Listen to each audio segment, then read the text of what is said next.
Hello and welcome. This is Chris-Ann. I'm coming at you from Elemental Energies with Chris-Ann. Another fun video from my outside deck.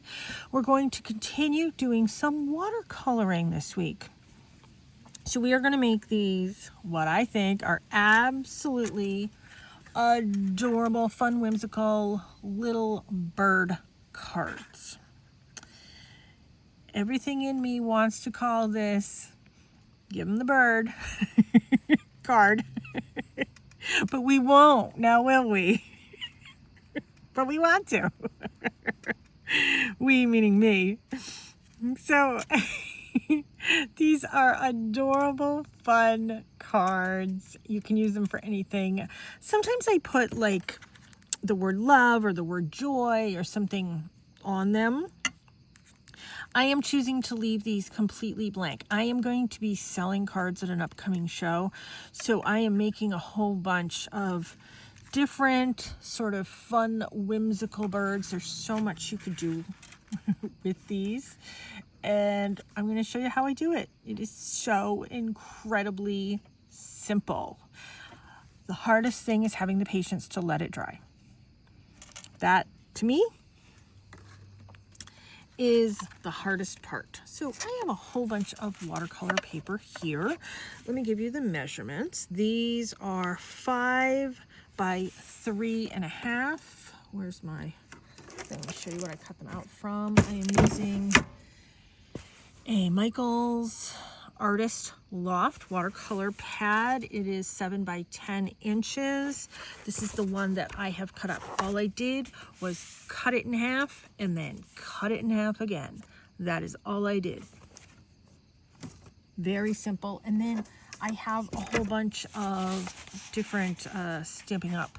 Designer papers, and I have mounted those to the front of my cards. And you know, if you're a card maker, you just take an 8.5 by 11 sheet of cardstock, cut it in half. There you get your card. You fold it in half. That's your card.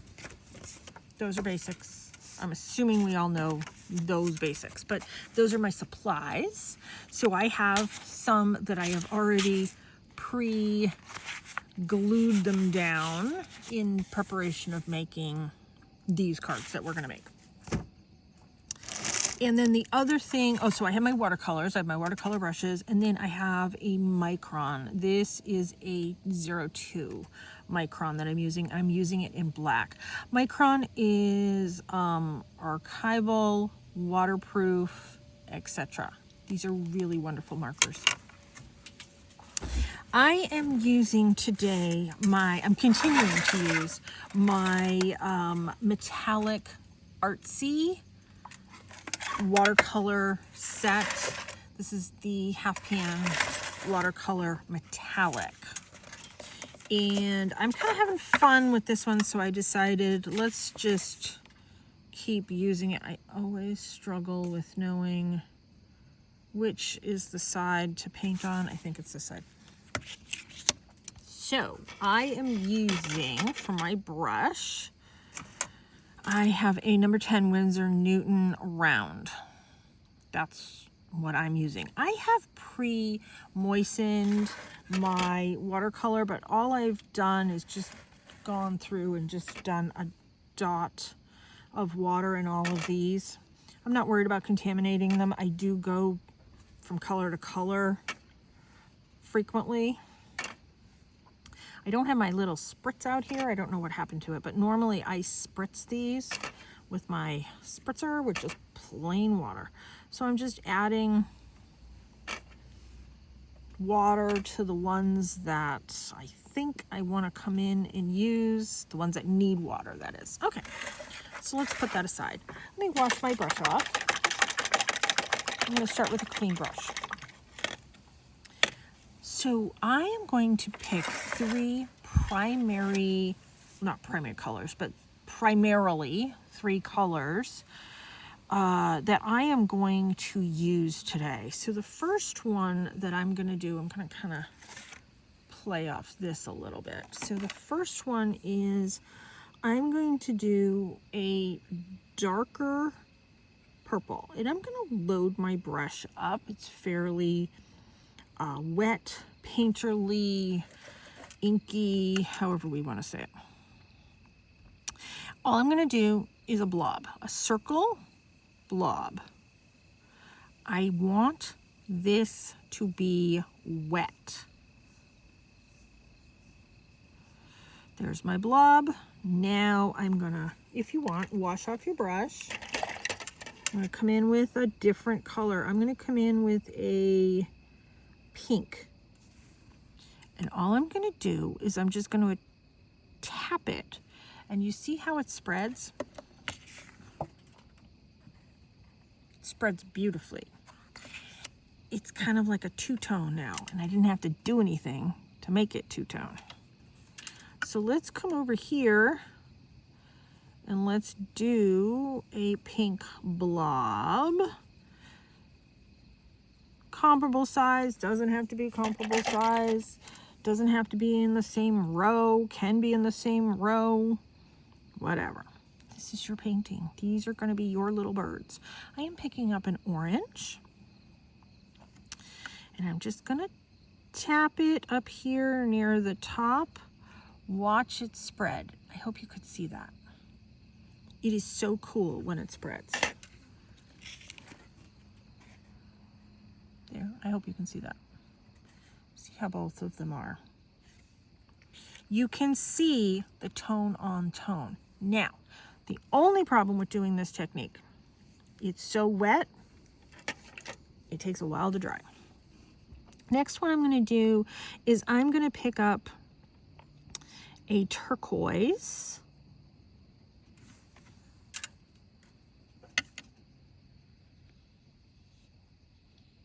I leave space between each one so I can come in and decorate with the little plumage on the birds. So there's my turquoise. I think my contrast color that I'm going to do is a dark blue.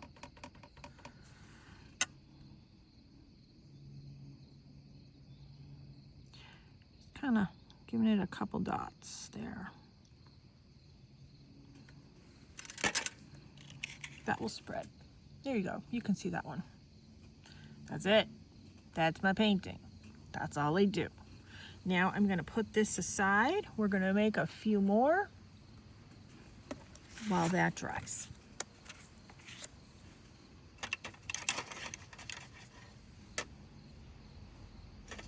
Oh, I have a couple brushes here. I almost picked up a different brush. Okay, let's come in. Let's do an orange bird this time.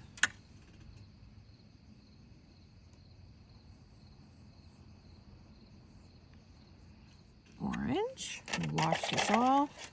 I'm going to come in with a deeper, a little bit more rose colored pink. Kind of tap that in the puddle of the orange. Let's do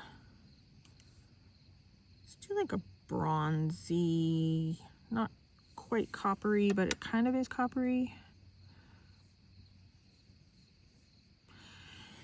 Now, which one should we do in that? Let's see how a really light gold, yellowy. Oh, that looks pretty. Can you see that? I hope you can see that. And then my last one, let's see. Let's do a dark blue.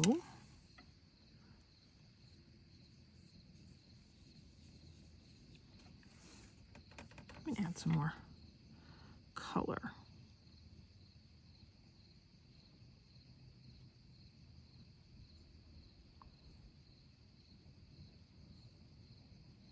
And then let's add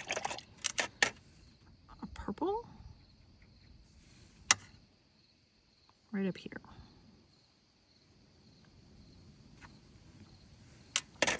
All right. There are those three blobs. Let's put those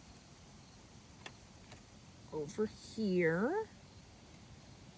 different sort of drying spots. And we're going to keep going. We're going to keep making some of these because these are going to take a long time to dry. I have one that's already dry, and chances are we're going to use that so I can show you how to do the like the pretty line work and stuff. That gives it the whimsy, is when you come in and you add the lines. I never tell. I think it's this. I don't know. We're going with this. So let's make these just a little bit more dainty.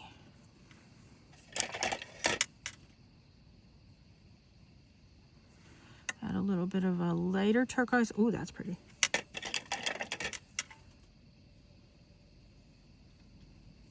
It's kind of an orangey, pinky kind of color. And let's come in with that sort of bronzy copper. It shows up, but not super strong.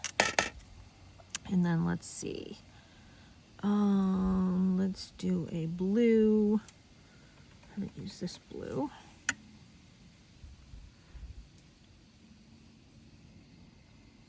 And then let's do a purple in it so it can kind of balance out this guy.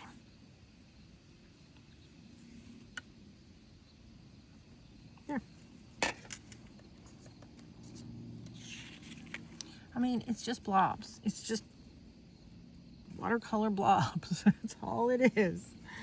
It's super simple. Let's do one more. And then I'll show you the line work.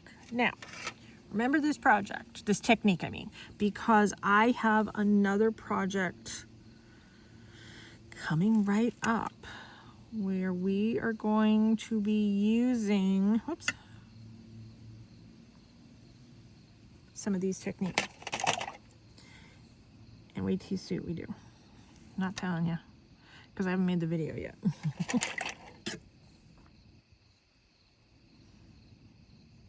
It's getting super watery now. Let me take some of the water out of this. I just added a ton of water to this pink. Here we go.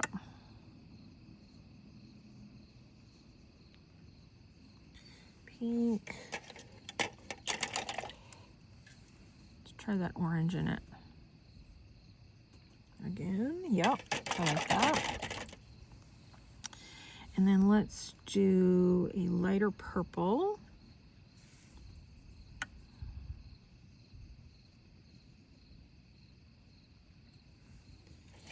And I'm going to add a dark purple in it. Yeah, that looks good. I like that. Oops. Here we go. Now, let me see. I'm running out of spaces now. Let me stand up and put this one over here. Okay. So while those are drying, I have this one that is dry. And I came in and I had to blot a little bit off of this. So that's why it sort of looks like that, but I kind of like that look. So blotted, not blotted. I kind of like that, gives it, I don't know, a visual texture to me. So let's take the Micron pen. And let's move this out of the way for now. Yeah, we're going to take the Micron pen and we're going to go around my blobs. I am not going straight. I'm going wiggly. To me, that gives it a little bit of whimsy. I'll kind of leave it kitty cornered there. So let me clean off the tip of this pen. Hold on. So this is a Micron 02. So we kind of go wiggly on purpose. Now, because this is dry, I don't have to worry about it bleeding in. This I made when it wasn't dry. I stayed around the lines. It worked out perfectly fine. Keep it a little wiggly. I add a little wiggle to it. Number one, it helps you to not have to worry about keeping things perfectly symmetrical, perfectly straight, perfectly even. It's not perfect. You don't want it or need it to be perfect. I'm kind of following the shape of my watercolor blob to begin with. So now there's my 3 lines going around my blobs. Now I need to decide who's doing what. Should we have him looking at him or her? So let's do a beak here. We'll do a beak here. And then I need to decide what type of plumage do I want. This guy's gonna get some big loopy plumes. Now, if you want to come back in and watercolor those, you go for it. I don't. I kind of like just these guys and the grass to have color. I kind of like, I don't know, the simplicity of it. Now, I like the juxtaposition. So I'm giving this guy big plumes at the top. And let's do a teeny tiny little tail. To me, that's funny. And then I do really, really, really long legs. Once again, can't do straight, don't do straight. 1, 2, really long legs. To me, that just looks so silly. And you can do the feet, one going one way, one going another way. It's just so silly. And then once this is dry, yes, it is dry, come in and add a teeny tiny little eye. Now, this guy, we have looking at this guy. And this one has big plumes on the top. This guy's gonna have medium plumes. And then let's give some sort of fancy tail feathers here.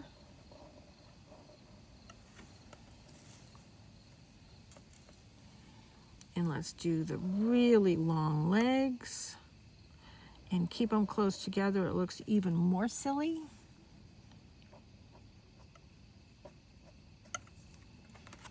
I kind of give a little curve to my little toes there. Let's do a little eyeball. When you add the eye, it just gives them a little bit of personality. Now this guy, I can have this one looking at these guys, looking down, looking up, looking wherever. But you know what? Let's just have him looking over here. He's got a bigger beak than these guys do. Just kind of switching it up. Okay, so big plumes, little plumes.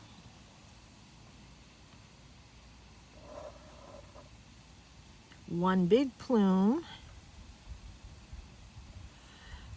with some dots. This is where you can get little having fun with all those doodles. We did doodles like quite a few months ago in a video. This is doodling.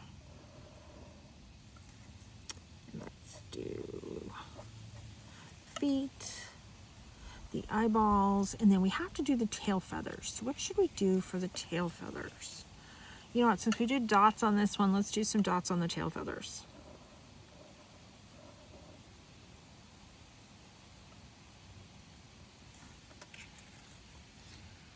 Never underestimate the simplicity of dots. 3, 3. Super simple. Now, if you want to sign your work,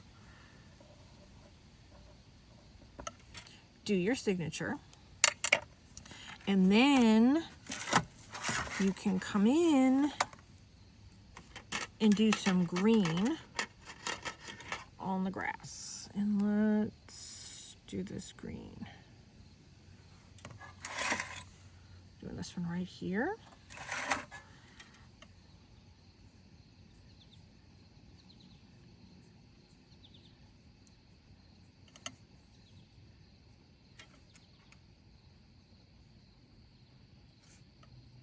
Just kind of having them go every silly direction here.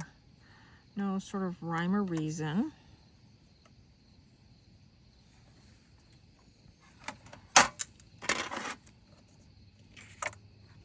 There. That's it. It's that simple. I don't come in and do a blue background. You know, I used to. This was one of the, when I used to travel, this was one of the things I would make on planes. I would just sit there and make a whole bunch of these when I flew and traveled, because it was easy to do on a plane. Okay, which one? I think I like the green. I think we're going with the green. So you don't have to be like sitting at a fancy desk to make all these things. You know, I like my crafts to be portable. Sometimes when I'm not feeling well enough, because that's still a little wet because of the grass, I'm just going to eyeball it and put some tape on this. I have double-sided tape here. Normally, I do not recommend doing it this way. Normally, I recommend putting it on the back of that, especially because it's watercolor paper. But this is a longer one that will hold it. Sometimes, you know, in the winter, I just want to lay in bed and do crafts, and I have a little lap desk that I use. You can do crafts anywhere. I have a lap desk that I do at the couch. You know, I have my crafting space inside, and then I have a much bigger crafting space out here. And this is still wet with the grass.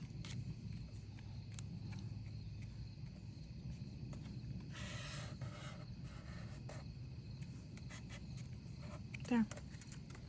Isn't that adorable? It is so funny. Now, this is a really fun thing to do with kids. My mom and I used to teach kids classes, the after school art program. And then I had kids classes when I had a shop too, as well as adult classes. You would be surprised how creative kids could be when it comes to doing all these little doodle bits. So these are super fun. So here's some ideas. We're gonna play around with this in a future video. So come back for that one. Let me show you this other one so you can see the little bit of doodles that I did on that one. And then let me show you this one. So we'll do the, so you can see the doodles on this one. These others are far too wet. They are they are very, very, very, very wet.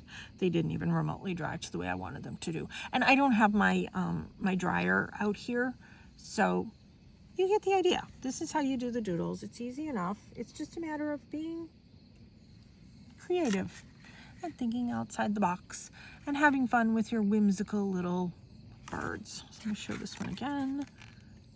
There's that one. And show this one more time. There's that one. Thanks so much for tuning in. Please subscribe to this channel. I would really appreciate it. I have a lot of fun things planned, especially some of the things I just got from my Temu haul. So if you haven't seen that, go back and check that video, because we have a lot of things we're going to be making with those items. So thank you so much for tuning in. Take care. Be free.